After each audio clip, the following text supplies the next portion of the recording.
Hello everyone मेरो mini भ्लगमा तपाईँहरूलाई स्वागत गर्दछु र आज फेरि म 6 महिना बाद घर फर्केर जाँदैछु कालिम्पोङ फ्रम मुम्बई र यसरी मेरो बिहानको फ्लाइट थियो। सबसे पहिले त मैले कफी खाएँ, त्यसपछि फेरि हाम्रो बोर्डिङ भयो अनि बोर्डिङ भएपछि यसरी बसमा बसेर सनराइजको मजा लिँदै अनि त्यसको बादमा चाहिँ फेरि टिकट चेक गरायौँ अनि जहाजभित्र पस्यो है।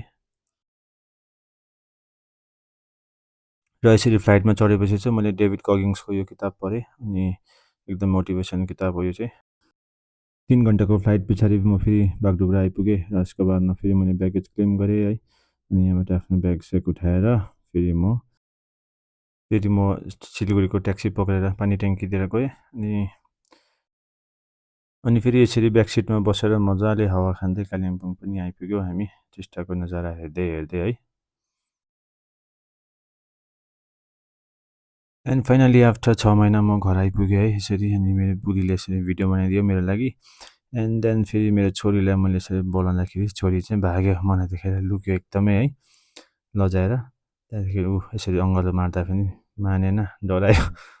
अनि लास्टमा चाहिँ हामी बाउ छोरी यसरी मिल्यौँ। Tata bye by.